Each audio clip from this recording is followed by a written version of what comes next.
Alhamdulillah wassalatu wassalamu ala rasulillah hayakumullah wa bayakum wa saddadanillah wa iyyakum alal khairi wal huda mahayyina wa as'aluhu bimannihi wa karamih ayaj'alani wa iyyakum min ahlil ilmi wal qur'ani tadabbura wa fikha innahu ala kulli syai'in qadir wa bil ijabati jadir.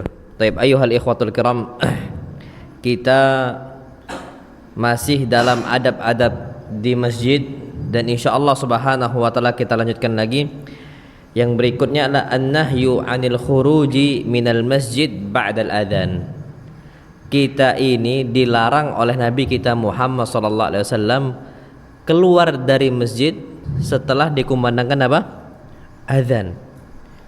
Naam sahih. Jadi kalau seandainya kita ini sudah dalam masjid lagi nunggu sholat seperti sekarang nih, Isya, kalau seandainya tidak ada kebutuhan keluar, maka jangan apa? Keluar, kecuali mau buang hajat, beda cerita. Atau dia itu mau wuduk kembali, maka silahkan. Tapi kalau seandainya dia keluar cuman mau yang ngobrol dan sebagainya sama kawan-kawannya, maka ini tidak boleh. Kenapa disebutkan dalam hadis Nabi kita Muhammad sallallahu alaihi wasallam, beliau mengatakan idza adzanal muadzin, jika ada seorang muadzin yang mengumandangkan adzan, fala yakhruj ahadun, jangan sampai salah seorang dari kalian keluar dari masjid. Jangan sampai hatta yusalli, sampai dia sholat. Kalau dia dikumandangkan adzan Isya, berarti sampai sholat apa? Isya. Bahkan pernah Abu Hurairah, Masya Allah tabarakar rahman, Abu Hurairah lagi bermajelis sama murid-muridnya. Tiba-tiba ada murid Abu Hurairah keluar dari masjid. Ketika itu apa kata Abu Hurairah? Amma hadza, ini orang faqad asa Abul Qasim, dia telah bermaksiat kepada Abul Qasim. Siapa Abul Qasim? Kunyahnya siapa? Rasul sallallahu alaihi wasallam. Abul Qasim. Abul Qasim ini khusus kunyah, bapaknya Al Qasim, yang mana kita dilarang untuk mengkunyahkan diri kita dengan Abul Qasim, itu tidak boleh. Nah, Nabi kita Muhammad sallallahu alaihi wasallam karena melarang, dan bahkan Abu Hurairah mengatakan amma hadza, ini orang yang keluar dari masjid faqad asa Abul Qasim, dia telah bermaksiat kepada Abul Qasim. Maka jangan sampai salah seorang kita itu keluar dari masjid ba'da dikumandangkannya adzan, kecuali karena ada kebutuhan. Dia kentut semisal, ya mau nggak mau dia harus wudhu dulu, maka silahkan boleh keluar. Nah, wallahu alam bissawab. Kemudian yang berikutnya adalah adamul murur baina yadil musalli. Jangan sampai kita di masjid melewatin orang yang sedang sholat di hadapannya, itu jangan. Disebutkan Masya Allah dalam sebuah hadis, Nabi kita Muhammad sallallahu alaihi wasallam bersabda, lau ya'lamul mar, kalau seandainya orang-orang yang melewatin baina yadil musalli, melewatin depan orang yang sedang sholat, dia tahu hukumnya dan ancaman yang Allah telah berikan untuk dia, madza alai, yang akan Allah berikan untuk dia, lakana an yakifa arba'ina khairan lahu, niscaya berdiri selama 40 lebih baik bagi dia. 40 apa? Ada yang mengatakan 40 hari, ada yang mengatakan 40 bulan, ada yang mengatakan arba'una sanah, 40 tahun. Masya Allah, 40 hari aja Pak, yang paling sedikit kita berdiri menges juga 40 hari. 40 hari, oke lah, anggap arba'una yauman. Arba'in di sini maksudnya arba'ina yauman, anggap 40 hari. Mana ada Pak, Masya Allah, kita berdiri mau berapa jam itu nggak sanggup. Masya Allah. Antum tahu Nabi kita Muhammad sallallahu alaihi wasallam gimana sholat malam beliau? Panjang, Masya Allah. Sampai apa kata Aisyah? Ya Rasulullah, wahai Rasul sallallahu alaihi wasallam, kenapa engkau sholat sampai seperti ini? Hatta tawarramat qadamah, sampai kaki Nabi itu bengkak. Masya Allah. Saking lamanya berdiri Nabi kita Muhammad sallallahu alaihi wasallam sholat malam, capek. Masya Allah. Itu satu malam, ini 40 hari. Maka apa kata Nabi kita sallam, dia akan lebih memilih berdiri 40 hari dibandingkan melewati orang yang sedang apa? Sholat. Makanya Masya Allah disebutkan kalau bisa kita buat sutroh namanya. Sutroh ini jadi orang, sutroh itu apa saja Pak? Kayak ini. Jadi kan sutroh di depan kita, biar orang kapan sholat tuh bisa, kapan orang mau lewat bisa apa? Lewat. Nah, itu dia. Kalau sini kalau nggak salah ada, kemana lihat? Naam sahih. Nah itu Pak, barang apa aja bisa. Ini aja bisa untuk jadikan sutra biar orang lewat. Tas, apalagi bebas, tiang bebas, itu bisa untuk kita lewat. Atau punggung orang. Oh, ada orang ini lagi zikir, oke, taib, kita jadikan punggungnya sebagai sutra. Jadi orang kapan lewat, dia lewat depannya. Jadi nggak lewat pas depan dia, itu nggak boleh, masya Allah, dilarang. Tadi lebih baik dia berdiri berapa, 40 hari. Gimana kalau 40 tahun, masya Allah. Nah, itu satu hal yang sulit. Nah, disinilah kita perlu perhatikan, jangan sampai kita melewati orang yang sedang sholat. Wallahu alam bissawab. Kalau ada yang lewat maksa, tahan, masya Allah. Karena ada satu hadis Nabi kita Muhammad SAW, jika ada orang yang melewati salah seorang dari kalian sedang sholat, maka apa? Tahan, kata beliau. Tahan. Kalau seandainya dia nggak mau untuk ditahan, faluqatilhu, maka lawan. Kenapa? Fa innama huwa syaitan. Karena itu siapa? Syaitan. Syaitan itu tidak harus dalam bentuk jin. Syaitan bisa juga dalam bentuk apa? Manusia. Dalilnya apa?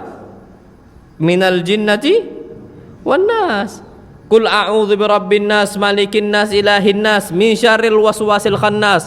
Katakanlah wahai Muhammad, aku ini berlindung kepada Rabbnya manusia, malikin nas, raja manusia, ilahin nas, ilahnya manusia, Tuhannya manusia, min syarril waswasil khannas, dari syaitan yang membisiki, memberikan waswas, al khannas, yang suka bersembunyi.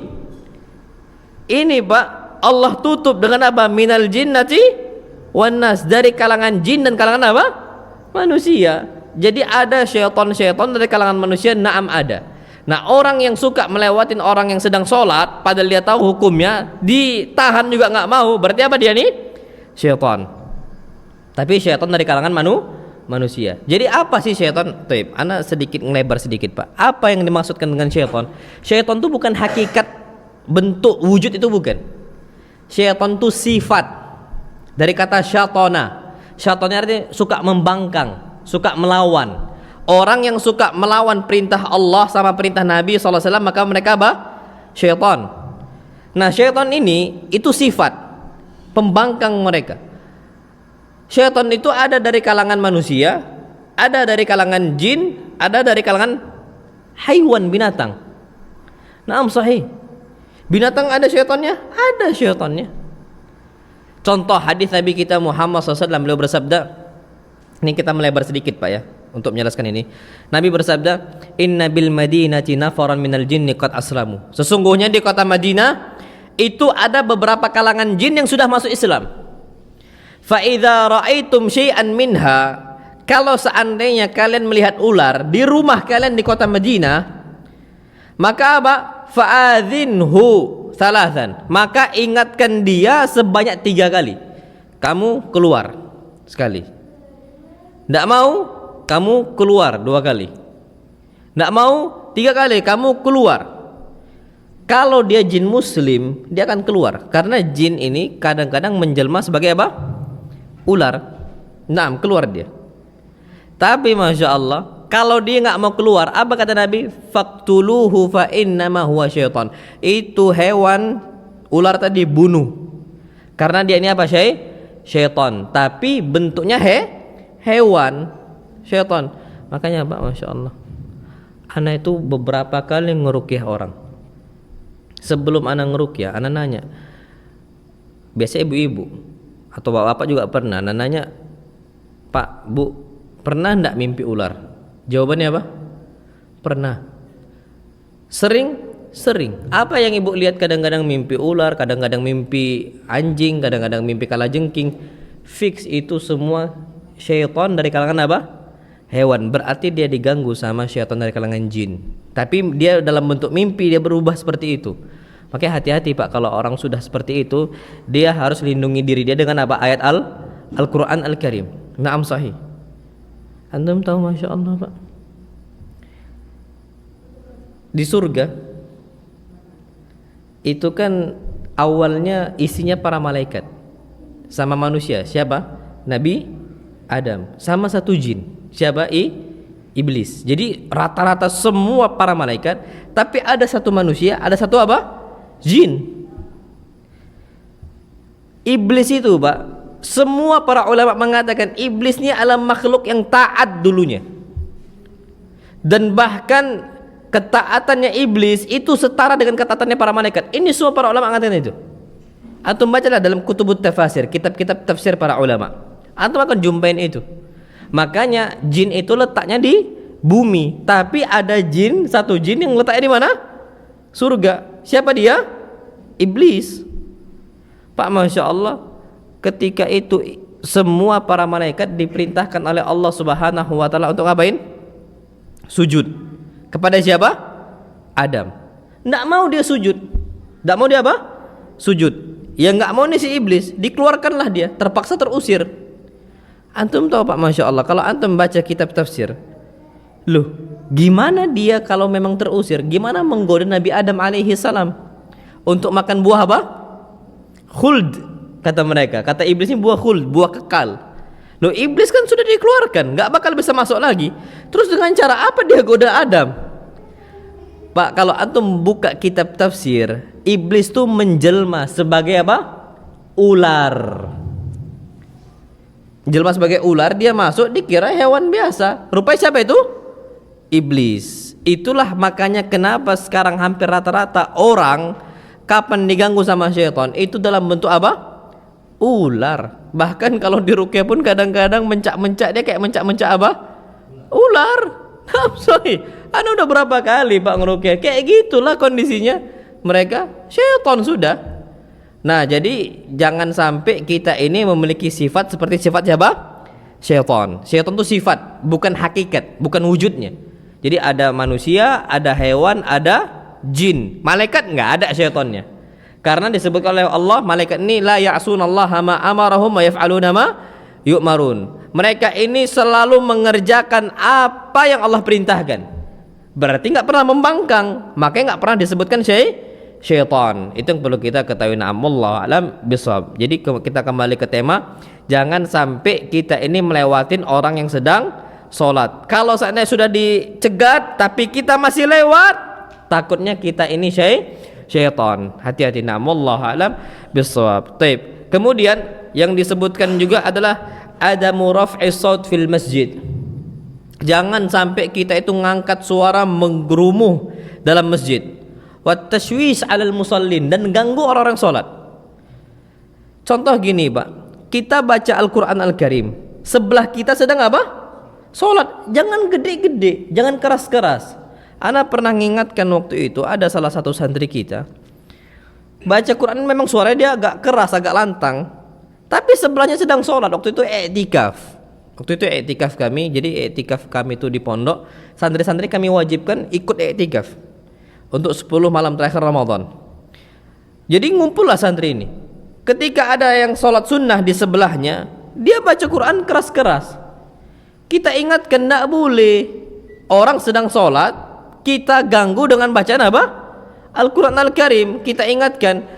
Makanya Masya Allah kata para ulama, dan bahkan Nabi kita Muhammad SAW mengatakan, engkau ikhfid sautak, rendahkan suara engkau. Kenapa? Sebelahnya ada orang sholat bermunajat dengan Allah Subhanahu Wa Taala.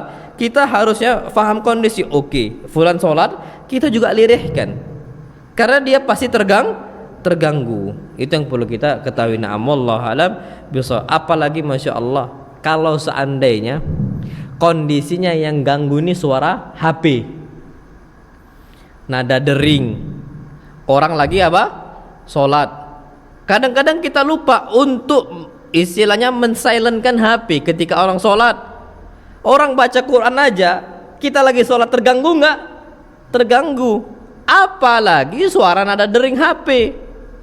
Apalagi nada deringnya ini, ya Allah, kadang-kadang suara yang lucu-lucu dibuat sebagai apa? Nada dering HP, kadang-kadang ganggu seperti itu.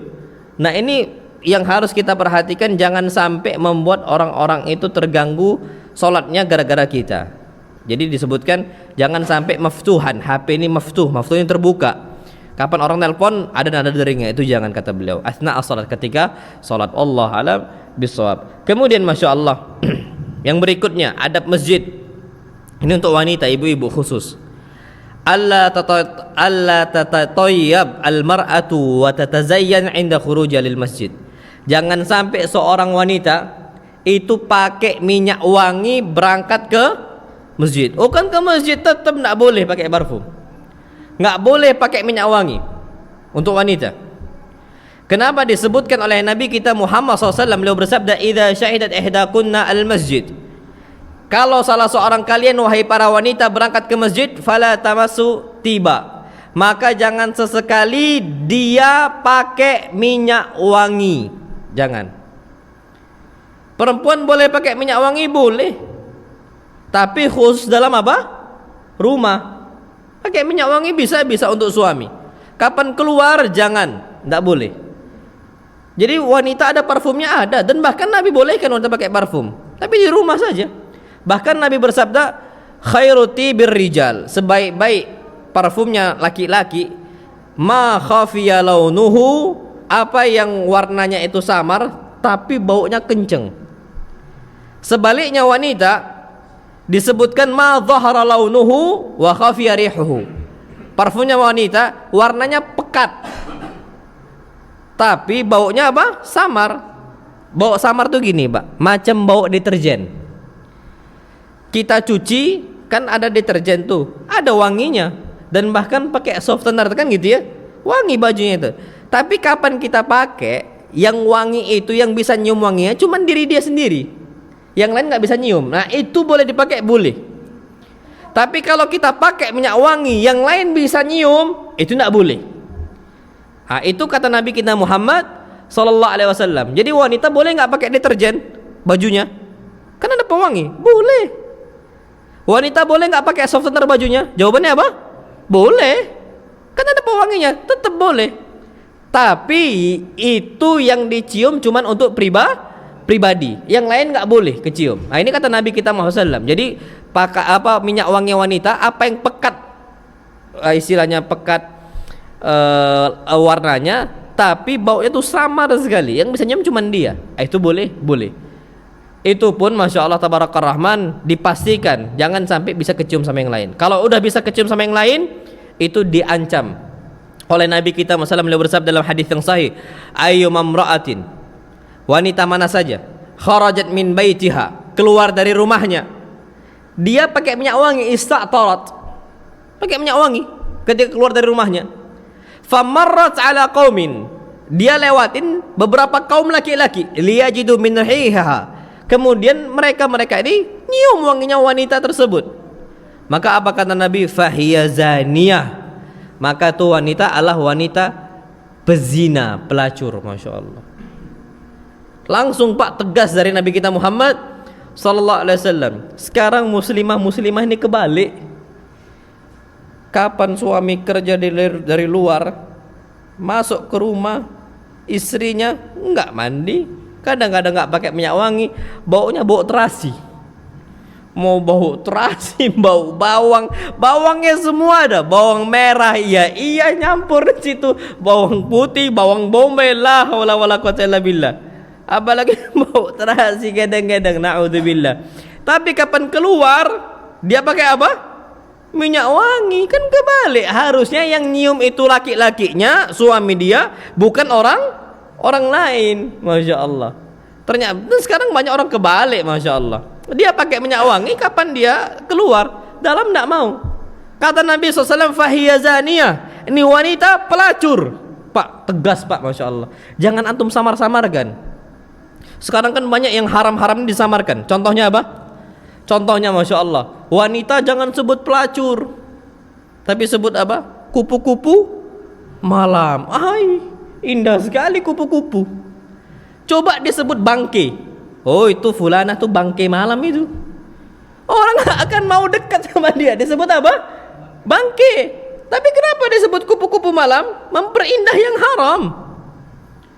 Oh, jangan sebut pelacur. Apa? Mereka ini pekerja untuk menafkahi. Sebutlah pekerja seks komersial, PSK. Allah, Nabi sebutkan zania. Mereka ini apa? Pelacur sudah. Sekarang kan antum ceklah, semua keharaman hampir rata-rata tuh diganti istilahnya dengan istilah-istilah yang Masya Allah. Riba. Apa nama kita riba? bunga. Masya Allah. Pak, bunganya sekiannya. Oh, bunga, nggak apa-apa. Berapa persen pun nggak apa-apa, toh juga bunga. Coba sebut, Pak, bangkainya 5%. Oh, bangkai ya, nggak mau dia. Tapi karena disebut apa? Bunga, mau. Ana ambil contoh, Masya Allah. Di Timur Tengah itu, riba itu disebutnya fawaid. Fawaid itu jamak faidah. Pak, faidahnya sekian persen. Faidah Pak, fawaid di Timur Tengah. Makanya tetap aja di Timur Tengah tetap ada yang makan riba. Namanya fawaid. Aslinya apa? Riba. Kalau dibilang Pak, ribanya sekian persen, bingung orang. Wih, riba ya? Nggak jadi, tapi diganti. Minuman khamar itu Pak, sama mereka diganti juga. Apa istilah mereka? Masyrubat ruhiyah. Minuman rohani. Masya Allah. Khamar itu jangan sebut khamar. Sebut apa? Masyrubat ruhiyah. Minuman rohani, ngefly. Masya Allah. Ada orang-orang kayak gitu. Ada. Istilah-istilah tuh Pak udah mulai diganti sekarang. Makanya kalau sebut pelacur ya sudah pelacur. Zania. Mau bilang apa lagi? Jangan lagi sebut kupu-kupu malam. Ya Allah, kupu-kupu malam. Terlalu indah nyebut orang tuh kupu-kupu malam, padahal dia itu habis bermaksiat dengan Robnya. Wal'iyadzubillah. Itu yang perlu kita hati-hati. Wallahu alam bissawab. Kemudian Masya Allah, terakhir yang perlu diperhatikan adalah untuk orang yang junub, haid sama nifas, usahakan jangan sampai dia itu tinggal di masjid, lama di masjid. Tapi wallahu alam bisawab, junub sama haid itu berbeda. Kalau Syekh di sini menyamakan antara junub, haid sama nifas. Tapi kalau ana pribadi, orang yang haid itu dikecualikan. Karena yang Allah larang itu wala junuban illa abiri sabirin hatta taghtasilu. Janganlah orang-orang yang junub itu tinggal di masjid, duduk di masjid, kecuali cuma lewat saja sampai dia mandi. Tapi Allah sebutkan junuban, orang yang apa? Junub. Sedangkan orang yang junub sama orang haid itu beda. Orang junub kapan mandi selesai junubnya. Orang haid, pertama haid mau mandi 1000 kali pun belum selesai masa haidnya, tetap dia nggak suci, tetap dia haid. Makanya haid ini ya sudah paksaan takdir Allah Subhanahu wa taala. Dia kapan haid mau dengar kajian akan sulit. Maka yang dilarang di sini adalah orang-orang junub. Tapi tetap perhatikan jangan sampai wanita-wanita yang haid itu tidak memperhatikan darahnya. Maksudnya gini, dari zaman dahulu ke zaman orang haid kapan masuk masjid itu beberapa para ulama dan bahkan banyak membolehkan. Cuman mereka harus yakin dahulu bahwasanya haidnya itu nggak bakal bocor. Sekarang kan sudah banyak Pak dengan istilah pembalut itu ya, dengan berbagai mereknya dan sebagainya. Jadi wallah alam dibolehkan, tapi ini khilaf para ulama. Balik-balik apa? Khilaf para ulama. Ada yang kalau Syekh di sini menyatakan haid, nifas sama junub sama. Tapi Allah alam bisawab, ana condong kepada yang haid itu diperbolehkan, tapi itu pun cuman sebentar. Cuman sebentar duduk semisal 1 jam atau 2 jam untuk dengar kajian, habis itu mereka harus keluar lagi. Itu yang disebut oleh para ulama karena larangannya enggak untuk haid, tapi untuk orang yang junub. Wallahu alam bissawab. Taib. Itu yang dapat ana sampaikan masalah adab-adab ke masjid. Kemudian yang berikutnya, adab muslim yang lain adalah adab tilawatil Quran. Adab membaca apa? Al-Quran. Bab yang baru kita nih Pak. Pertama kata beliau di sini, an yakuna qari'ul Quran ala wudu. Orang yang baca Quran itu harus dalam kondisi wudu, usahakan. Jangan sampai dia ini dalam kondisi hadas.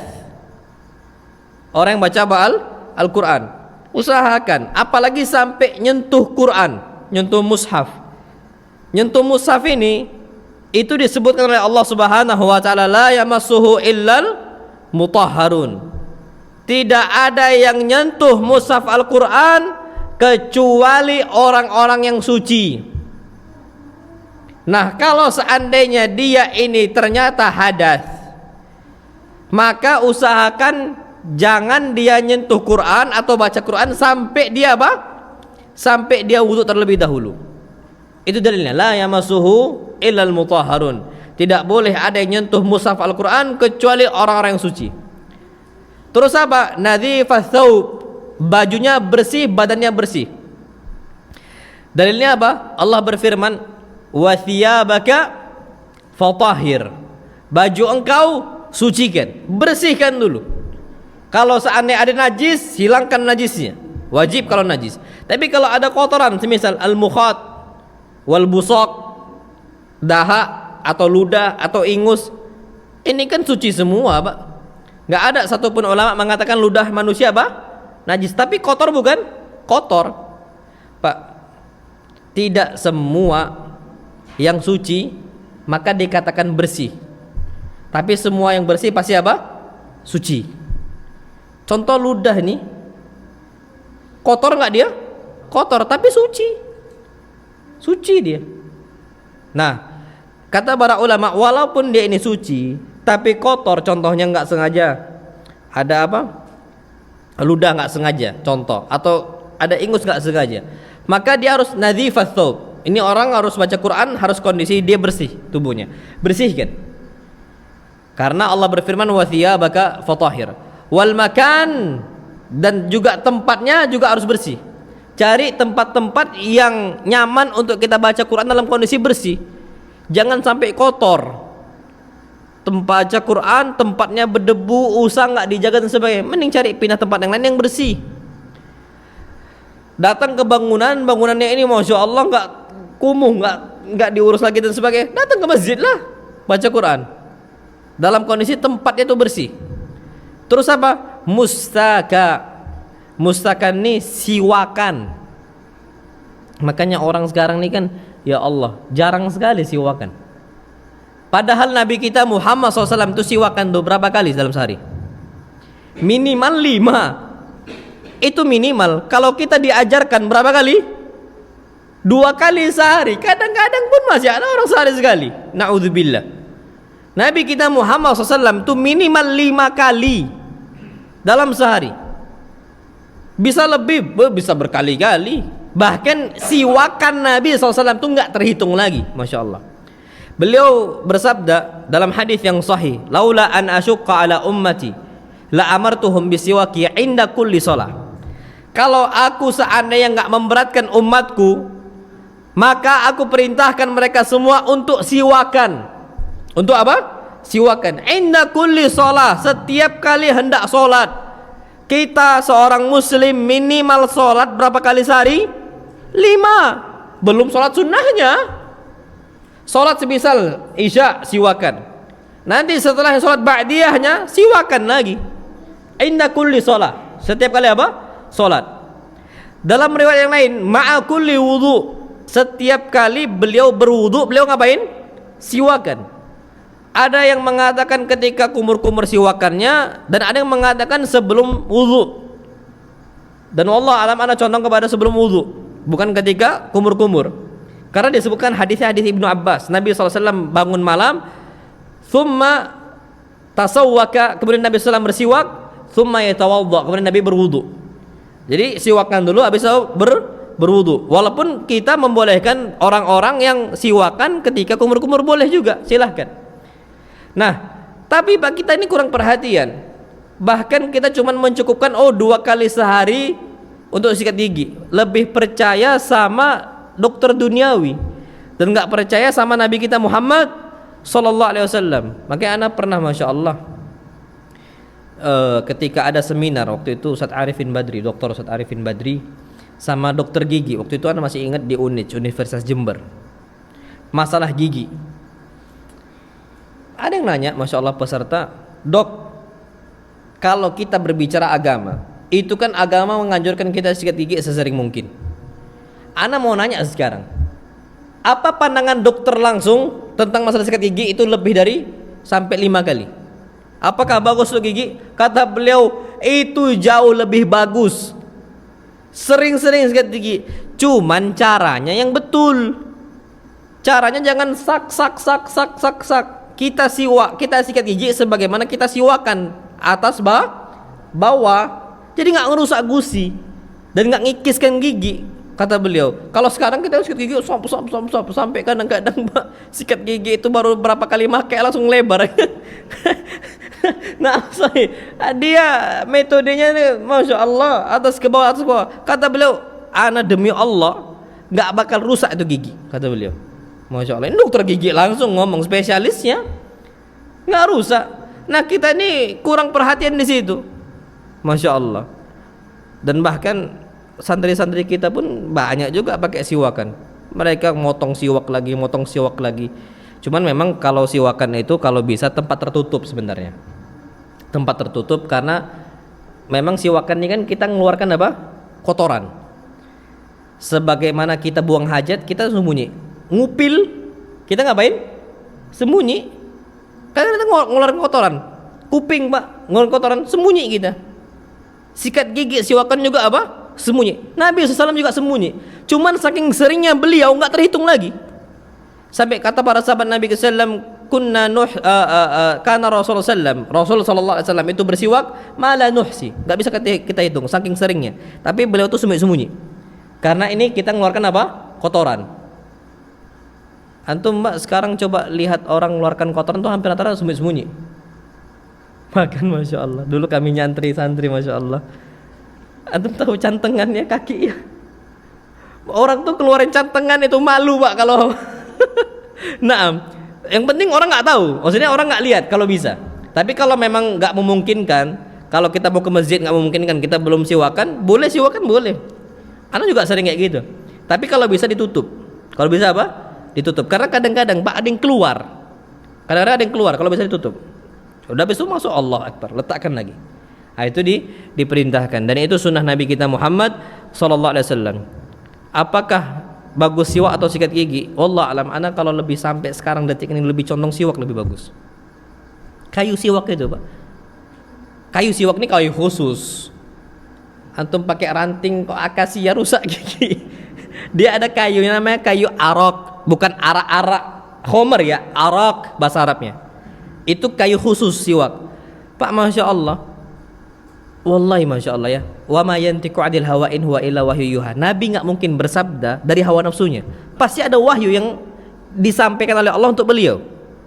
Ternyata Pak, kenapa Nabi anjurkan kayu siwak untuk siwakan dan sebagainya?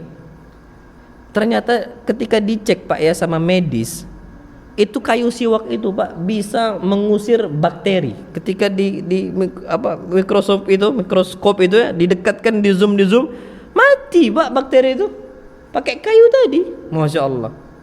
Dan bahkan kalau kita pun sampai subuh bangun pagi nih, bangun subuh kan mulut tuh kan nggak enak ya. Tapi kalau kita siwakan masya Allah sampai ke lidahnya. Siwakan nih Pak bukan cuma gigi, sampai apa?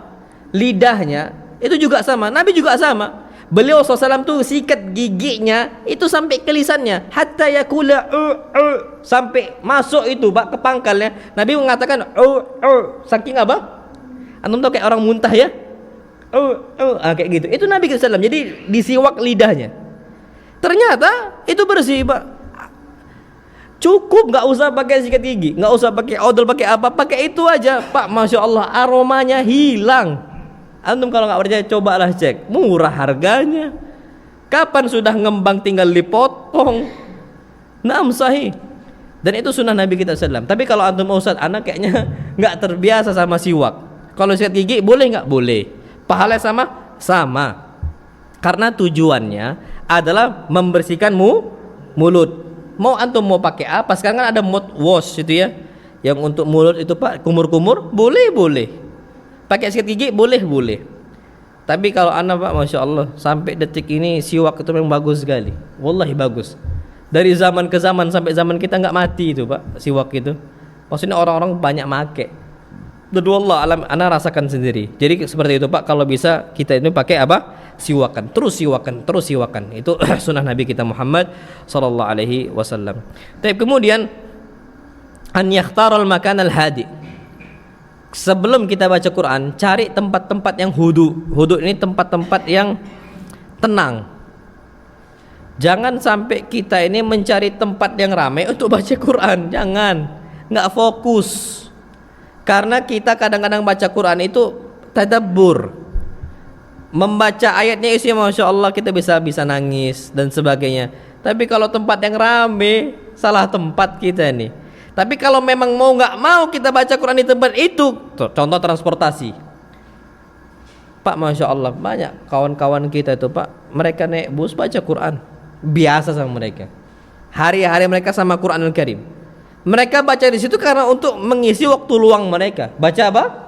Quran. Bahkan sekarang HP pun sudah ada aplikasi apa? Qurannya, baca saja sambil dengarkan Al-Quran Karim. Oh, udah banyak Pak aplikasi-aplikasi itu. Nah, usahakan cari tempat yang sepi, yang sunyi. Tapi kalau ternyata nggak bisa, memang seperti itu kondisinya, baca. Contoh di bus lagi rame, baca.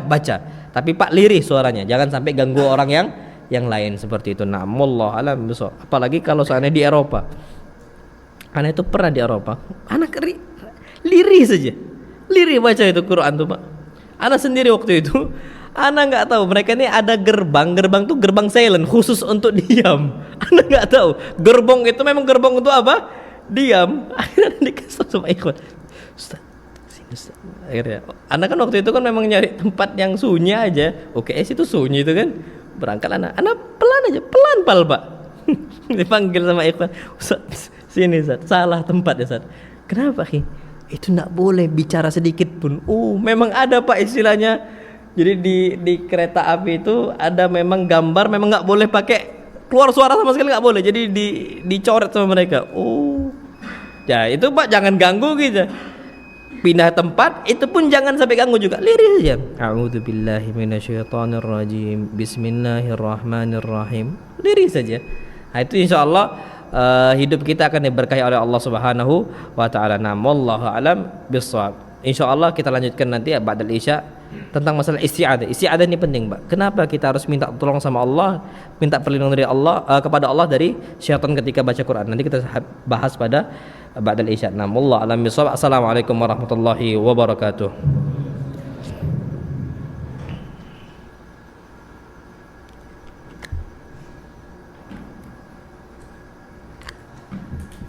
Baik. Bismillahirrahmanirrahim. Assalamualaikum warahmatullahi wabarakatuh.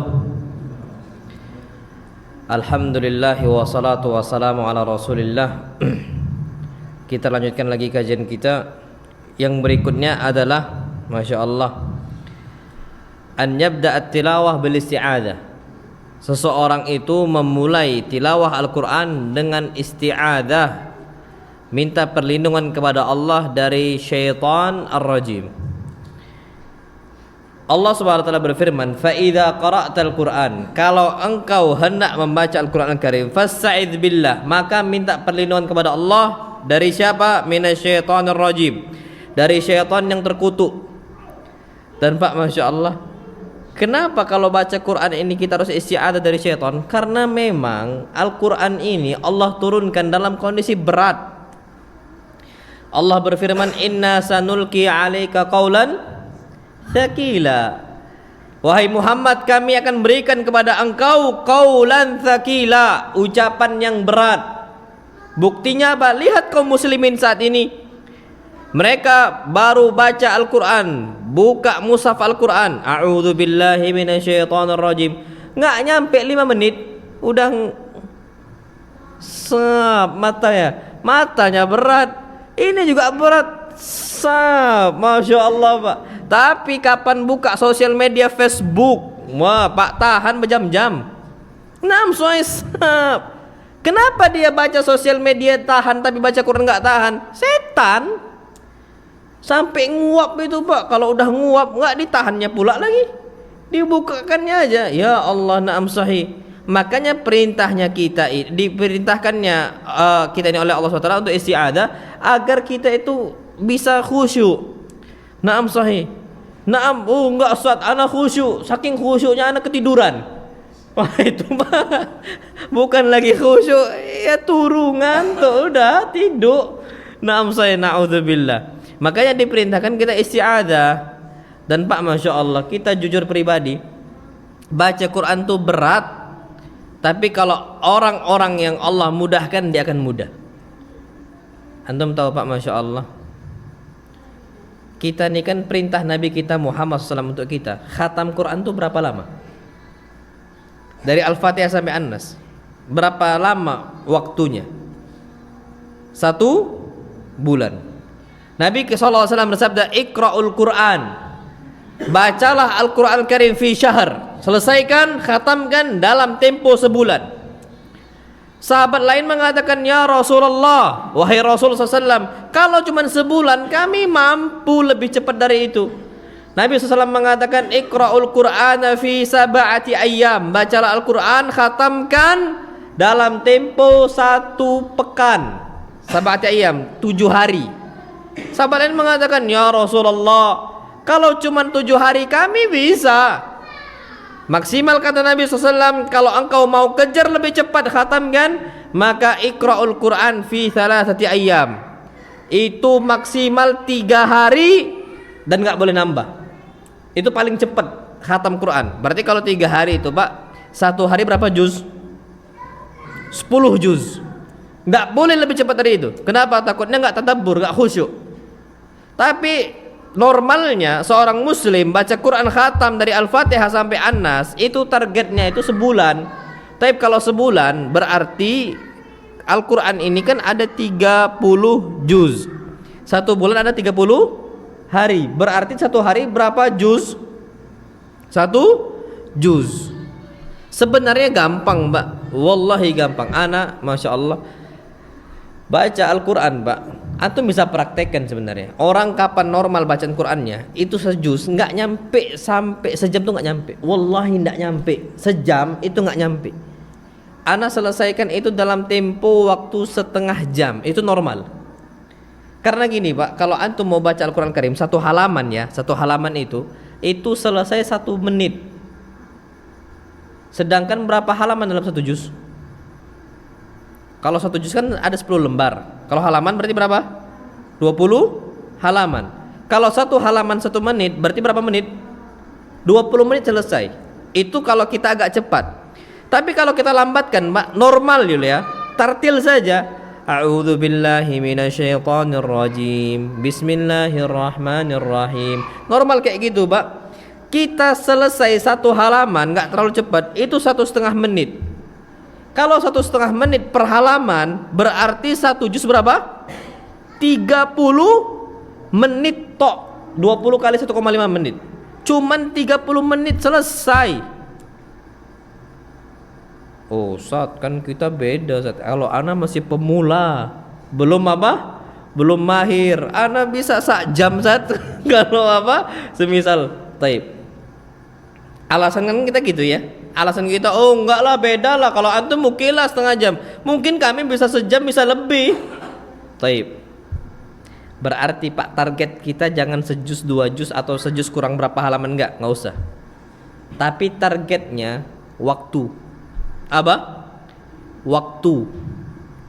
Antum kan alasannya kan, oh ana enggak lah, beda. Antum kan bisa. Ana enggak bisa baca Quran. Iya, antum sejus bisa setengah jam.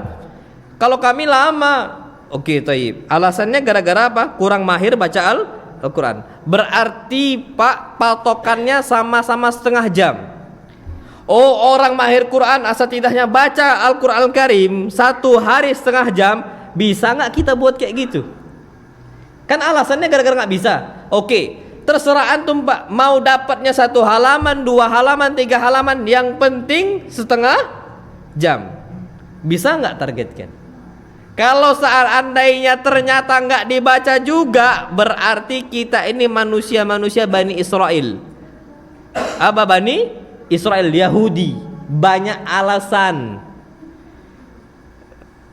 Suka banyak buat alasan. Setengah jam orang bisa. Taib.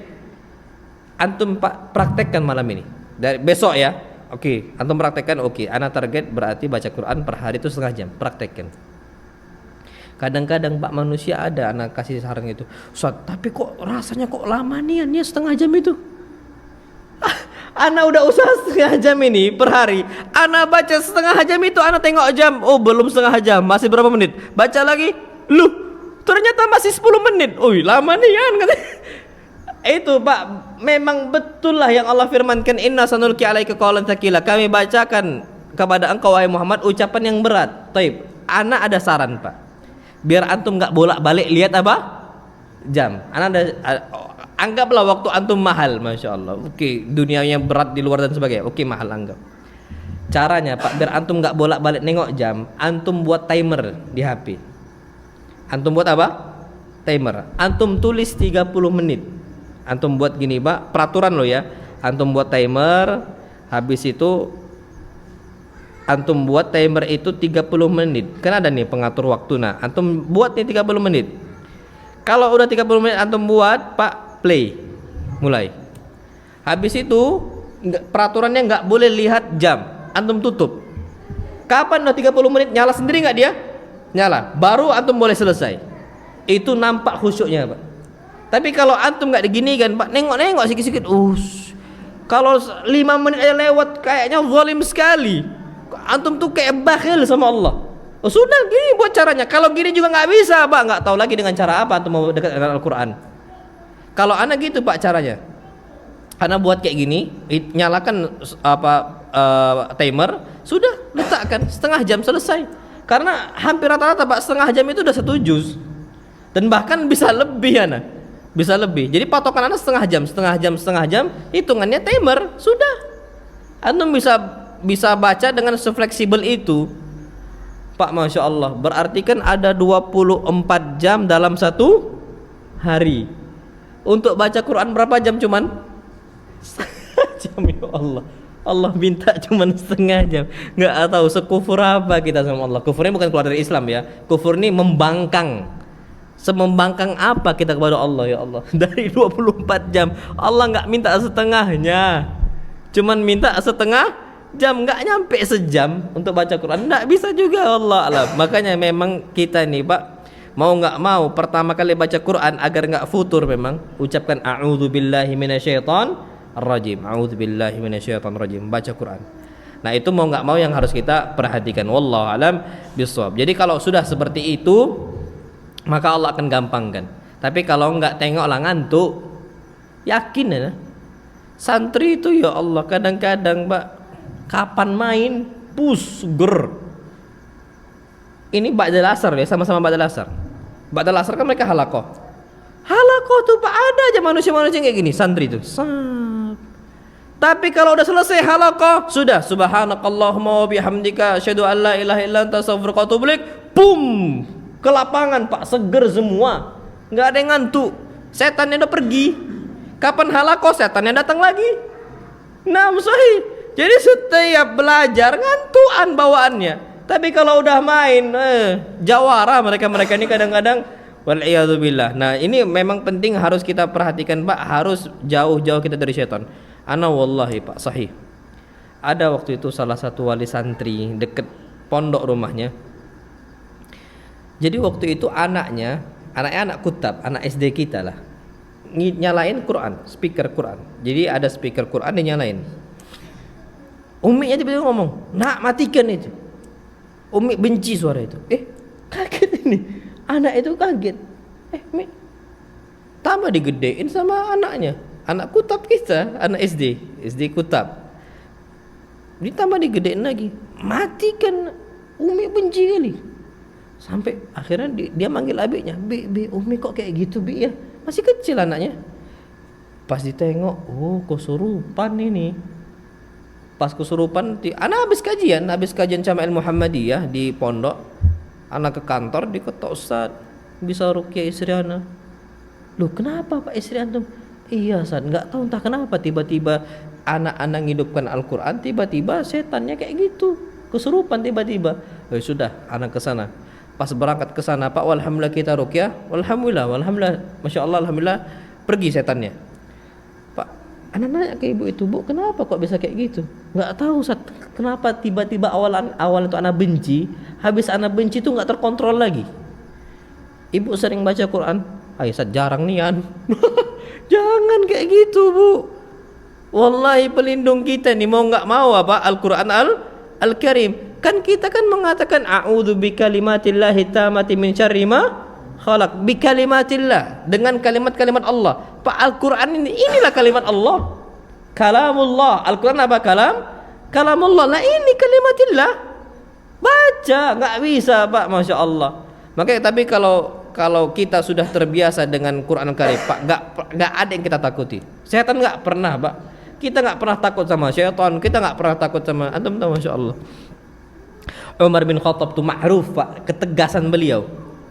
Rajinnya beliau baca Quran, masya Allah. Antum tahu saking Allah lindunginya nih si Umar dengan perlindungan yang kokoh sekali. Apa kata Nabi kita sallallahu masalaka Umaru fajjan illa wasalaka syaitanu fajjan min ghairi fajji Umar. Tidaklah Umar melewati sebuah gang kecuali setan akan cari gang yang lain. Jalan nih Umar mau ke masjid, tiba-tiba ada Umar. Umar pindah mereka cari gang yang lain. Takut sama siapa? Umar bin Khattab. Dan itu terjadi, Pak. Saking taatnya Umar, saking seringnya Umar baca Quran, ini ma'ruf Umar bin Khattab. Umar pun meninggal sebabnya gara-gara baca surat Yusuf subuh hari, panjang bacaannya, hafal Quran. Umar bin Khattab senang sama Quran, bacaannya bagus dan sebagainya. Umar bin Khattab sampai akhirnya meninggal gara-gara itu. Ditusuk oleh orang Syiah namanya Abu Lu'lu'a al-Majusi, dari kalangan Majus. Majus ini orang-orang sekarang ini Iran, Majusi ini. Nah, itu ditusuk sama mereka, masya Allah. Mereka ini kuat, Pak, perlindungannya sahabat-sahabat ini kepada apa? Kepada perlindungannya kuat dari Al-Quran Al-Karim. Ya sebabnya ini dilindungi oleh Allah Subhanahu wa Ta'ala. Tapi kalau kita nih, Pak, lewat ke tempat pohon ini, misi mbah, padahal nggak ada mbahnya, tapi takutnya masya Allah, misi mbah, gimana? Kita takut, santi bahaya, ada ini ada itu. Ya Allah, inilah karena udah jauh dari Al-Quran. Apa yang kita misiin? Antum tahu, masya Allah. Dalam surat Al-Jin, Allah berfirman, wa annahu kana rijalun minal insi ya'uduna birijalin minal jinni fazaduhum rahaqa. Ada manusia minta tolong, minta perlindungan dari bangsa jin, fazaduhum rahaqa. Mereka tambah takut nih manusia. Antum tahu, Pak, orang paling penakut itu orang suka datang ke dukun. Orang paling takut itu orang yang suka datang ke mana? Ke dukun. Orang yang suka ngasih sesajen itu orang yang paling takut. Sikit-sikit takut. Ada salah satu ikhwan kita udah taubat dia. Ketika ada ngerukyah waktu itu, Ustaz, antum bakar ini jimat nih. Ana dulu inget katanya. Dulu ana tuh penakut, Ustaz, tapi emosian katanya. Antum nyimpen apa, Pak? Ana tuh tahu sabuk warna kuning itu katanya. Sabuk kuning ada, Pak. Jadi sabuk yang warna kuning untuk kuat katanya apa? Apa?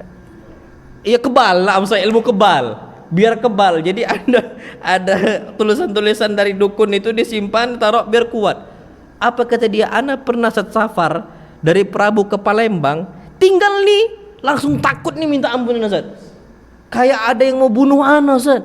Langsung ana pulang lagi. Itulah betul lah kata Allah SWT, wa annahu kana rijalun minal insi ya'uduna birijalin minal jinni fazadhum raqa. Tidaklah manusia minta tolong sama jin kecuali nambah apa? Nambah takut. Antum tahu, Pak, rumah makan yang pakai penglaris, yang di tengahnya itu ada penglaris, itu mereka paling takut miskin, Pak. Depan pondok kami dulu di Solo, masya Allah, ada dua jualan bakso. Ada dua toko jualan apa? Bakso. Yang satu cuman kayu, papan kayu gitu aja, masya Allah, jelek sekali, ringkih. Yang satu, Pak, ruko, rumah toko ruko, bagus, Pak, masya Allah. Tapi yang ruko ini itu pakai penglaris. Yang depan ini enggak. Kami, Pak, dulunya sering ke sana karena lebih bagus, lebih nyaman kami rasa. Karena depan nih, Pak, ringkih sekali, maksudnya kayak macam berdebu dan sebagainya gitu lah. Tapi ke sana. Pas ke sana, Pak, kami lihat, bapak ini udah masang penglaris rupanya. Di toko tuh, Pak, dikasih penglaris. Habis itu tanya, kenapa, Pak, pasang penglaris? Iya, biar laris, nak, biar makin laris dan sebagainya. Pak, sejak itu santri nggak mau makan di situ. Pindah semua ke mana? Ke depan apa? Yang kayu, Pak, yang biasa normal-normal. Sekarang, Pak, bakso yang depan pondok, Pak, masih laku, masih jualan. Yang tadi bapak tadi yang di ruko tutup, Pak, karena semua santri pindah ke kayu tadi. Bukan tambah kaya maka tambah miskin. Masya Allah, betul itu, Pak, karena dia taunya rezeki dia dari penglaris tadi. Tapi kalau ini, Pak, rezeki dia dari siapa? Allah. Kita ada masanya turun, ada masanya naik, ada masanya turun, ada masanya naik. Kapan turunnya sama Allah lah. Allah mungkin kabur apa istilahnya palingkan untuk yang lain. Tapi kapan seandainya nanti ada masanya naik lagi ke atas. Nah ini Pak, makanya jangan sampai kita ini terlalu apa sama dukun sama setan, udah tinggalkan itu semua. Itu berbahaya untuk umat. Jadi a'udzubillahi minasyaitan. Sama Pak, antum lewatin sebuah kuburan semisal. Malam-malam takut nih. Berarti Pak memang dasarnya penakut. Ucapkan a'udzubillahi minasyaitonirrajim. A'udzubillahi minasyaitonirrajim. Ana cerita Pak, ya masyaallah. Dulu sebelum pondok itu terbangun, kami kan belum bangun pondok. Tanah itu kan luas, sepi, nggak ada orang Pak. Pondok belum ada sama sekali waktu itu. Itu masa-masa pandemi tahun 2020. Kami baru bangun pondok, yayasan akhirnya minta sama ana, Ustaz, antum bisa tinggal di sini ya? Ya khair, ana siap Pak, ana bilang ana tinggal di sini. Tapi belum ada orang sama sekali. Aman Ustaz ya. Yang penting aman dari manusianya, ana bilang. Nggak ada begal, nggak ada yang maling, aman insyaallah. Pak, anak keluar jam 2, jam 1 itu keluar keliling. Kan sebelahnya itu udah pohon karet itu. Anak keluar ngecek dan sebagainya, nggak ada sama sekali. Tapi datanglah santri, masuk santri, awal-awal santri baru. Awal masuk santri baru, ternyata Pak, qadarullah ada santri kita keganggu sama setan. Ana langsung ruqyah subuh-subuh itu di masjid. Memang kemasukan niat Pak. Kemasukan niat, santri yang lain takut. Rupanya Pak, pas tengah malam mereka mau kencing di mana? Di jendela Pak. Masya Allah, jendela dibuka, kencing di sana. Kok bau pesing ini kan kebun sebelah nih. Rupanya santri kencing di situ. Rupanya memang Pak, Masya Allah, memang marah kita di situ. Anak bilang nggak boleh takut. Ustadz dulu ini masih sepi kosong, nggak ada perasaan yang aneh-aneh. Tiba-tiba kalian datang rame-rame. Kencing di mana? Di jendela. Na'udzubillah. Makanya sejak itu akhirnya mereka berani, harus berani. Nabi bilang, masa kayak gitu ya takut. Sekarang makanya Pak, anak itu biar mereka terbiasa dekat dengan Robnya, anak nggak pernah larang santri-santri itu tidur di masjid. Antum tidur di masjid tidur, di kelas tidur, di asrama tidur, terserah antum. Tapi kalau udah 10:30 istirahat semua, tidur. Jadi mereka ada yang di masjid. Kalau di masjid Pak, insya Allah lebih berani mentalnya. Kayak iktikaf dan sebagainya, untuk membangun akidah Pak, untuk dekat dengan siapa? Dengan Allah. Oh Masya Allah, kapan orang udah dekat dengan Allah Pak, nggak ada yang ditakutin dia, nggak ada sama sekali. Yang dia takutin cuman Allah Subhanahu wa Ta'ala. Jadi sering-sering Pak ucapkan a'udzu bi kalimatillahi tammati min syarri ma khalaq atau a'udzu billahi minasyaitonir rajim. Itu terus kita ulang-ulangi. Wallahu alam bisawab. Insyaallah pada pertemuan berikutnya kita akan masih bahas tentang masalah bacaan Quran yang bagus, adab-adab seperti apa. Insyaallah kita bahas pada pertemuan berikutnya. Nah, fadhol, kalau ada pertanyaan silahkan Pak, fadhol.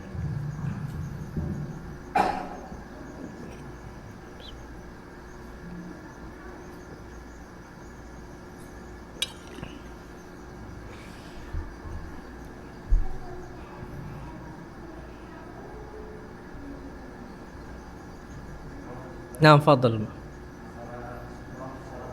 Nah.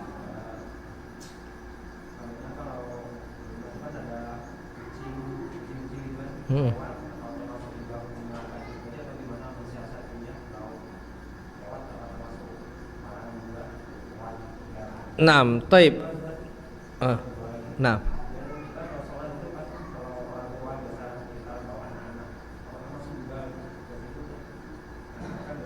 Anak-anak lewat-lewat. Naam, naam, taib. Kalau untuk masalah yang lewatin sholat kita, hatta hewan pun dicegat. Sebagaimana Nabi kita Muhammad SAW ketika dilewatin sama domba, beliau apa? Cegat. Jadi tetap dicegat. Cuman mencegatnya itu Pak, kita lihat kapan kucing kayaknya susah untuk diatur. Kalau kambing sekali selesai. Tapi kapan kucing sekali lewat lagi dia nanti. Malah kita nggak khusyuk. Ya sudah, biarkan saja. Nabi pernah ngadang apa? Kambing. Nah, untuk anak kecil juga sama. Kadang-kadang sahab lewat-lewat dia, ya sudah biarkan saja, karena dia nggak tahu juga. Tapi kalau sholat jamaah, biarkan, dia lewat nih jalan, dia nggak ribut, dia cuma mau jalan sana, jalan sini, boleh. Tapi yang penting nggak ribut, nggak ngangkat suara, nggak apa. Dia mau jalan sebentar ke sana, ke sini, boleh, nggak usah dilarang. Kenapa? Karena sutrohnya orang sholat jamaah di mana? Di imam. Jadi biarkan dia lewat, biarkan, nggak apa-apa. Dulu pernah ada waktu kami anak dulu masih mondok, liburan lah Ramadan, salat tarawih di PT Tel, Pak, masya Allah. Ada jamaah nih kesal sama satu anak kecil, lari sana lari sini, teriak-teriak, Pak. Jamaah nih kesel, Pak, bukan dicegat dia kayak gini, kakinya Pak yang diginiin, kesandung anak itu, Pak, nangis, ya Allah. Anak waktu itu anak bilang, Pak, nggak boleh kayak gitu, zalim. Ustaz, ribut ini katanya. Nggak boleh, Pak, zalim kita sama anak kecil. Pakai tangan. Nabi nggak pernah ngalangin orang pakai apa? Pakai kaki. Pak, kesandung, betul kesandung. Oh, Pak, masya Allah, zalim sekali. Dia bilang, iya, Ustaz, tapi nggak gimana anak. Lagian juga, Pak, sutrohnya orang-orang makmum ini ada di mana? Di imam, biarkan saja. Kecuali antum sholat sendiri, itu pun bukan kaki yang bergerak, tapi apa? Tangan. Kan Nabi perintahkan seperti itu, masya Allah. Ini kaki kesandung orang, na'udzubillah. Nah, itu yang perlu kita ketahui. Jadi tetap kalau untuk anak-anak kecil sebenarnya dicegat. Tapi kalau mereka yang akal, ya berakal, mereka udah ngerti. Karena anak kecil nih, Pak, itu kan belum balik, itu anak kecil belum balik. Tapi kalau sudah mumayyiz ini tahu mana hak, mana yang batil, bisa diajari.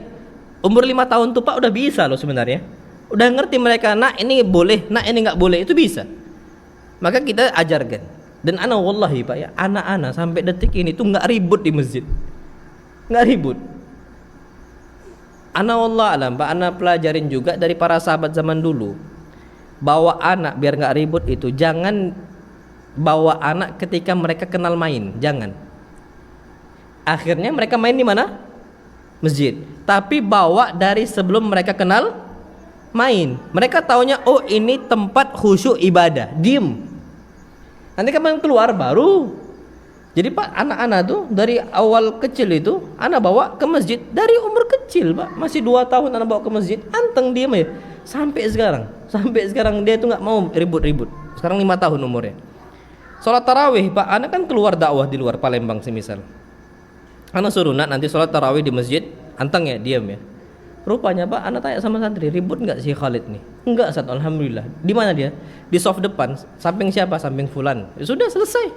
Anak tinggal. Itu, Pak, beda sama umur-umur di jamaah di masjid yang lain. Maksudnya di masjid itu, di masjid pondok, ada anak-anak itu, Pak, masya Allah, apa, lincah sekali. Orang sujud, Pak, bukan cuma disepaknya, dipijaknya pula tuh, Pak, orang sujud. Kalau disepak kan sakit juga tuh, Pak. Apa ditendang, ditendang kan sakit. Ini udahlah ditendang, Pak, dipijaknya pula sama dia. Ya Allah Akbar, anak ikhwan kita. Tapi kenapa bisa anak nasihatin ke jamaah itu, Pak, kenapa kita bisa seperti itu anak-anak kita? Sebenarnya kita tuh telat bawanya. Dia udah tahu main, baru kita bawa kemana? Masjid. Jadi taunya masjid itu tempat main. Apalagi kadang-kadang, Pak, masya Allah, softnya di kita ini untuk anak-anak itu dikhususkan. Di mana? Di belakang. Bapak-bapak di depan. Itu yang buat sering main. Dulu Nabi kita SAW nggak pernah pisahkan anak-anak di belakang, nggak pernah. Sallallahu alaihi wasallam. Hasan sama Husain itu sholat samping Nabi kita SAW. Sampai khutbah dibawa ke atas mimbar. Hasan dan Husain. Anak-anak, nak, di sini samping Abi, diam dia, Pak, sampai akhir sholat. Nggak ribut, Pak. Mau ke belakang aja nggak berani dia. Nah, ini kita berhadapan sama Allah, berdiri, diam, Pak. Sampai detik ini nggak pernah ribut sama sekali. Kawan-kawannya ribut, dia nggak bergeming, diam aja dia, nggak suka ikut main. Nah, itu kalau sudah diajarkan. Jadi jangan, nak, belakang sama anak-anak yang lain. Ya asli, Pak, satu komunitas, satu komunitas main semua akhirnya. Hasan sama Husain dibawa Nabi sampingnya. Antum tahu Umamah, cucu Nabi SAW juga sama, dibawa Nabi, nangis, digendong Nabi. Berarti di belakang atau di depan? Sofia di depan bersama Nabi kita Muhammad sallallahu alaihi wasallam. Padahal itu perempuan loh. Padahal itu apa? Perempuan. Tapi Nabi bawa di samping Nabi kita Muhammad sallallahu alaihi wasallam. Jadi anak kecil jangan ditaruh di mana? Di belakang. Kita tanggung jawab selaku bapak, nak, sholat sini. Apakah memutus soft? Tidak memutus soft. Bahkan sah anak kecil jadi imam sholat, sah. Hadisnya hadis jelas. Salah seorang sahabat Nabi SAW mengatakan, anna ashaban minan Nabi sallam, bahwasanya ada para sahabat Nabi kita sallam, qaddamuni wa ana ghulam. Mereka majukan saya untuk imam salat wa ana ghulam, saya masih kecil kondisinya. Tapi apa katanya? Wa ana aqra'uhum lil Qur'an. Aku yang paling banyak hafalan Al-Qur'annya, mereka majukan saya. Terpaksa akhirnya saya maju. Wa ana ghulam, padahal saya masih anak kecil, belum balik kata dia. Hadis ini berarti jelas sekali Pak bahwasanya anak kecil tidak ada masalah untuk ikut salat. Bahkan Syekh Ibnu Utsaimin mengatakan gini, Pak. Bagaimana mungkin antum akan taruhkan anak kecil di belakang sedangkan dia sudah dapat shaf pertama? Mana lebih besar pahala, Pak? Shaf pertama atau shaf akhir? Shaf pertama. Nabi bersabda sallallahu alaihi wasallam, khairu sufufir rijali awwaluha wa syarruha akhiruha. Sebaik-baik shaf laki-laki itu yang mana? Yang awal, yang paling buruk yang mana? Yang belakang. Dia udah dapat shaf yang baik, antum mundurkan kepada shaf yang buruk. Zalim enggak itu? Zalim. Kenapa? Karena dia sah untuk shaf di pertama. Karena hadis-hadis Nabi banyak yang itu, Pak. Dan sama juga haji. Ada salah seorang sahabiat bawa anaknya ikut haji. Habis khutbah wada, khutbah perpisahan, ini akhwat ngangkat anaknya. Ya Rasulullah, ali hadza hajjun. Apakah anak kecil ini dapat pahala haji? Belum balik, masih kecil loh, Pak. Tapi dia ikut manasikul hajj. Ikut manasik haji. Dia ke sana Arafah, ikut wukuf Arafah. Ikut sampai terakhir. Masya Allah. Dia tanya, ya Rasulullah, ali hadza hajjun, apakah anak kecil ini juga dapat pahala haji? Kata Nabi SAW, na'am walaki hajjun. Iya, dan engkau mendapatkan pahalanya dia. Jadi pahala haji dia dapat, pahala anak juga dia dapat, karena dia yang ngajarin anaknya untuk haji. Masya Allah, Pak. Padahal belum balik. Antum tahu konsekuensi anak haji sebelum balik? Konsekuensinya dia wajib haji lagi setelah dia balik. Wajib haji lagi, karena hukum haji itu hukumnya wajib. Jadi setelah balik dia wajib haji lagi karena dia belum balik. Tapi yang sebelum balik itu sah, dapat pahala haji sempurna. Oke, di situ Pak yang perlu kita tahu. Oh, berarti kan ibadahnya sah. Kenapa kita mundurkan mereka? Kan kayak gitu. Maka kata para ulama, usahakan untuk masalah anak-anak ini itu dijaga. Samping bapaknya pun anak ada ikhwan juga apa yang lain. Salah satu ikhwan kita juga rajin di masjid juga, di masjid kita di pondok. Anaknya selalu dibawa Pak ke masjid, tapi anteng juga anaknya, Masya Allah. Kawan anak-anak sama. Tapi Pak kalau sama anak-anak udah jumpa di luar masjid, oh Pak asli aktifnya Masya Allah. Tapi kapan di masjid anteng, Masya Allah. Sampai sholat subuh tuh Pak, dibawa juga, masih 5 tahun sama bapaknya. Tiap hari di pondok dengan kadang-kadang sholat subuhnya panjang. Sholat ya Allahu Akbar. Bapaknya sholat, dia samping nyandaran apa sama bapaknya. Anak Masya Allah senang sekali lihat. Tapi anaknya anteng gitu, sandaran sama bapaknya. Sekarang ngantuk dia. Cuman Masya Allah pendidikan, tapi nggak pernah ribut ketika sholat.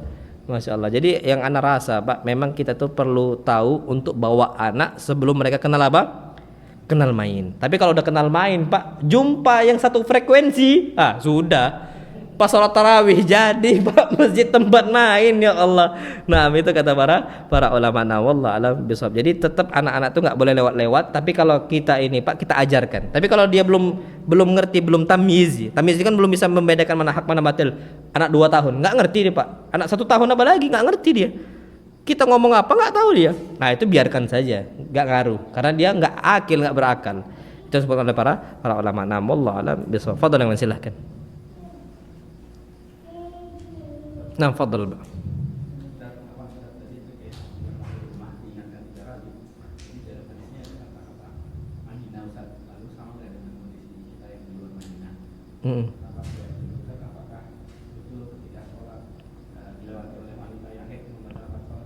Nah, taib. Jadi yang pertama itu kan disebutkan inna bil madinati nafar minal jinni qad aslamu. Sesungguhnya di kota Madinah itu ada beberapa jin yang sudah masuk Islam. Kalau engkau melihat ular, maka ingatkan 3 kali. Apakah itu khusus di Madinah atau di tempat yang lain? Di tempat yang lain.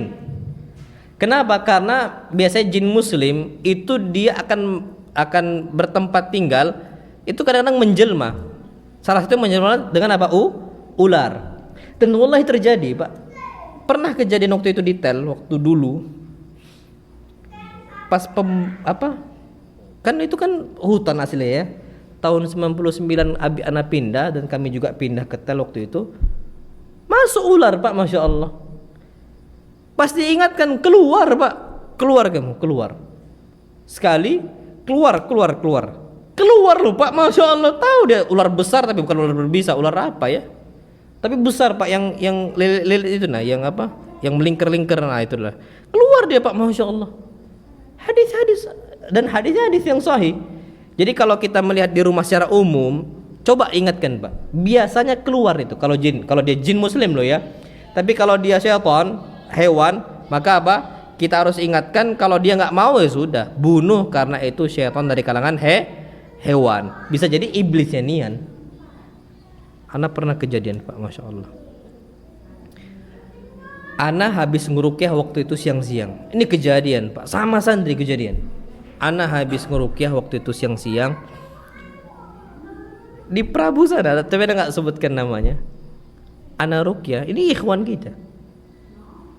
Rupanya, Pak, yang sihir itu keluarganya sendiri dan keluarganya dukun. Ana nggak tahu kenapa dia ada di situ. Kita rukyah, Pak, sekali kita rukyah waktu itu. Pulang Ana ngerasa nih, Pak, pas pulang itu ada macam kayak ditusuk-tusuk cek gitu. Oh, ini setan rojim ini kan udah asar nih, Pak, udah mau asar waktu mau maghrib afwan. Ana ambil 7 bidara, ana ulek itu mandian pakai air itu. Pas sudah ana mandi, hilang. Wallahi hilang sama sekali. Malamnya mimpi ular kobra, Pak, dalam bingkai foto. Tapi ana nggak mau cerita karena nggak boleh cerita mimpi buruk. Ana nggak ceritakan sama sekali. Sama istri ana nggak cerita sama sekali. Qadarullah malam itu ana mimpi, ana terbangun, ana cuma mengucapkan a'udzubillahi minasyaitonirrajim, ana balik posisi, selesai. Ana besoknya normal, pas sorenya, Pak, ana lagi siap persiapan kajian waktu itu. Afwan, lupa nah waktu sore-sore ngapain ana waktu itu ya. Pokoknya lagi ana baca tuh, Pak. Kalau nggak salah mau kajian, ana lagi baca tuh. Tiba-tiba salah satu santri kita ngomong, Ustadz, ada apa? Teriak-teriak ada perubahan. Ana buka, apa Alif? Ular besar nih Ustadz, kata dia.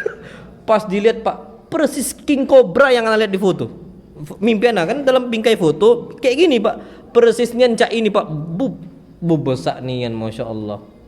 Langsung ana masuk ke dalam mobil, Pak. Sudah ana keluarkan, ana yakin setan nian itu. Sudah dibunuh, akhirnya mati. Besoknya kejadian lagi ke rumahnya Ustadz Ammar. Itu bisa nangrukyah waktu itu. Syaitan.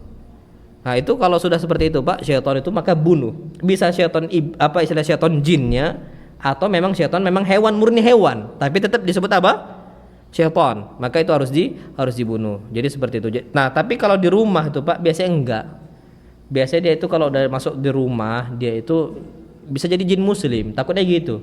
Jangan dibunuh, biarkan saja dia lewat. Keluar dia. Itu yang perlu kita ketahui. Wallahu alam bisawab. Jadi bukan khusus di Madinah, tapi di Indonesia juga masuk hadis itu. Tapi kemudian yang kedua, apakah wanita yang haid memutus saf salat? Jawabannya iya. Sebagaimana al-kilab, anjing. Jawabannya iya. Apa hikmahnya? Allah alam, ana enggak tahu. Yang jelas hadis itu hadis yang sahih. Cukup kita sami'na wa ta'na, selesai. Ana enggak tahu apa hikmahnya, tapi yang jelas sami'na wa ta'na. Tapi memutus saf seperti itu. Memutus salat, afwan. Memutus salat seseorang. Jadi kapan orang lewat, dia sudah. Kita harus Harus salat kembali. Itulah hadis yang diingkari oleh Aisyah radhiyallahu taala anha. Disebutkan tusyabbihunana, apakah engkau menyamakan kami dengan kilab, dengan anjing? Karena Aisyah waktu itu belum dengar hadisnya. Ketika sampaikan hadza maqalahu Rasulullah, ini yang disampaikan oleh Rasul kita Muhammad sallallahu alaihi wasallam. Ya sudah, nerima. Sama seperti Aisyah ini enggak percaya bahwasanya Nabi kencing apa? Dalam kondisi apa? Berdiri. Karena kebiasaan Nabi kencing apa? Jongkok. Sampai disebutkan oleh Nabi kita oleh Aisyah, man haddatsakum bi anna Rasulullah sallallahu qama bala qa'iman fala tusaddiqu. Kalau seandainya ada yang mengatakan untuk kalian Nabi kencing berdiri, jangan percaya. Maka Rasulullah yabulu qa'ima. Nabi nggak pernah kencing berdiri, pasti duduk, jongkok maksudnya. Ternyata Pak, Muadz ibn Yaman itu memang melihat Nabi kencing apa? Berdiri. Nah hadis itu nggak nyampe kepada Aisyah. Dikiranya mereka pendusta. Muadz mungkin nggak berdusta, mustahil, karena Muadz sendiri lihat. Tapi seringnya, mayoritasnya Nabi kapan kencing ngapain? Jongkok seperti itu, duduk. Nah ini yang bisa kita ketahui. Nah, sama juga solat kita kalau dilewatin. Dan hadis ini hadis disebutkan oleh Syekh Al-Albani rahimahullah. Jadi diputus oleh wanita yang haid. Nah, wallahu alam bisawab. Jadi seperti itu. Taib. Ada hadisnya. Aisyah tidur di depan Nabi kita Muhammad SAW. Nabi sholat. Lah itu Nabi nggak batalkan. Kenapa Nabi nggak batalkan? Bukankah Aisyah di depannya? Apa kata para ulama? Aisyah ketika itu bukan lewat, tapi cuma tidur. Yang membatalkan sholat kalau apa? Lewat gitu disebutkan dalam hadisnya. Namullah alam bisawab. Ini waktu kita sudah habis, makanan sudah nunggu kita, maka kita apa? Kita tutup sampai sini. Na'am, subhanakallahumma bihamdika asyhadu an la ilaha illa anta astaghfiruka wa atubu ilaik. Assalamualaikum warahmatullahi wabarakatuh.